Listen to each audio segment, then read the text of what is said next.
correspondent for The New Statesman, Freddie Hayward. So welcome back to both of you. And we're kicking off, Freddie, this section with the Eyes front page, and they're focusing on buses and what they say are communities being marooned because of cuts.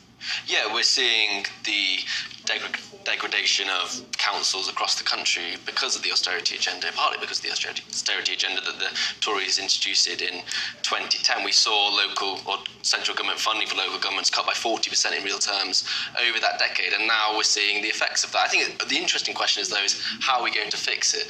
I mean, councils at the moment are going bankrupt as frequently as they collect the bins. So Labour need to justify or explain how they're going to fund councils properly. At the moment, we had Keir Starmer deliver this Levelling Up speech this week, and he said, well, we don't think there is going to be an initial injection of money. Instead, as with everything that Labour says at the moment, it's going to be funded by economic growth, and if they don't get the growth, then there's this huge question about what councils do. Well, yeah, exactly. But, you know, Labour don't want to promise to spend money because then there'll be questions over where that money's coming from, and they want to avoid that, obviously.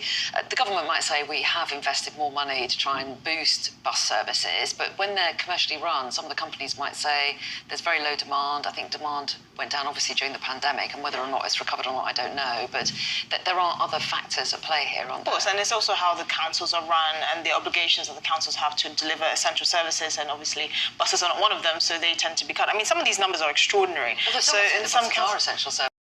Some elderly people have no other means of getting around. Exactly. But some of these numbers, I mean, in some councils, more than 90% of the bus services have been cancelled. So, and with no alternatives seemingly being offered, you have to think who are the worst hit, and it's obviously people that are less mobile. They tend to be the elderly. But there needs to be a kind of a wider conversation, because even with these cuts, like you were saying, councils are going bankrupt left, right, and centre, and something needs to change. You know, either needs to be the way the certain services are outsourced. What kind of critical services should councils be offering? I mean, this cannot go on. I mean, Birmingham City Council is in £1 billion worth of debt. So. With council tax going up by over 20% exactly. in 2 years, yeah. So there's lots of challenges in that area for local authorities. Let's move on to the Times now. This is a story we briefly touched on in the last hour, but we've got a little bit more time to explore. So Esther, tell us what the Times is saying about what could happen to patients who are waiting a very long time for treatment. Yes, so the Health Secretary has announced that patients that are waiting very long for NHS treatment could actually be sent to private hospitals at the expense of the public hospitals that they've been waiting to get treatment from. And she's called this a carrot and stick approach, so to incentivize poor performing hospitals to actually provide patient care quicker. What I find interesting, though, is the criteria for these productivity league tables for the hospitals. So one of them is based on the number of appointments that the doctors take, how fast they discharge patients, how much money they spend on temporary staff, and all of this. And I find this actually a bit disheartening, because none of this focuses on patient outcomes and or clinical outcomes and patient care. Because if you discharge a patient quicker, does that mean that the quality of their care is improved? What if the patients are not actually getting better? It's kind of speeding up the conveyor belt of clinical care, and I don't think that's a positive thing at all.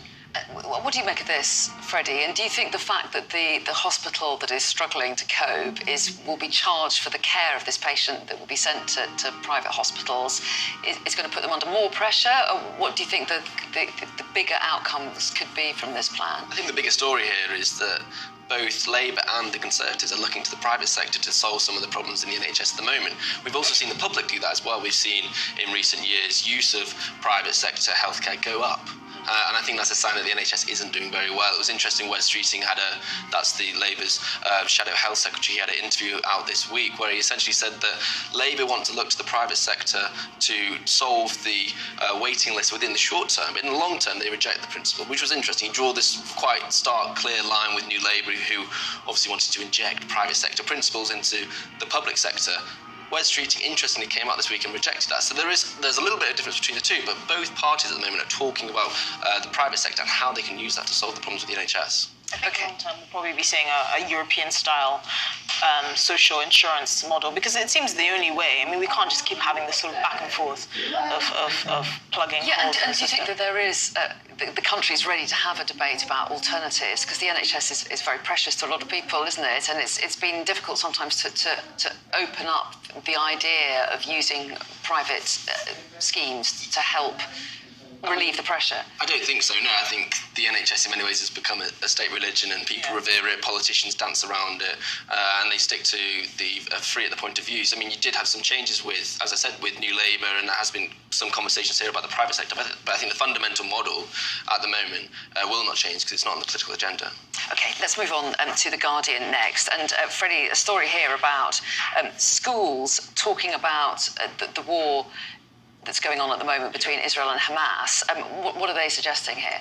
So we had this report out named Sarah Khan, and it essentially said that there is a risk of freedom of speech being curtailed in schools because teachers haven't got the tools, or they haven't got the motivation to talk about the war in Gaza. We've seen this war it's moved into many aspects of society. We've seen the protests, we've seen it destroy or definitely cause many splits within Labour at the moment, and now it's in schools. And I think that does speak to the fact that this country is very exposed to foreign policy, which isn't normally. I mean, that's often, foreign policy doesn't really inject itself into our politics, but it has very much here. And we've seen months and months of dissent, and we're now seeing that at schools. And I think there's a broader issue about how teachers manage conversations around sensitive issues within schools, because it's very important that they're allowed to do so.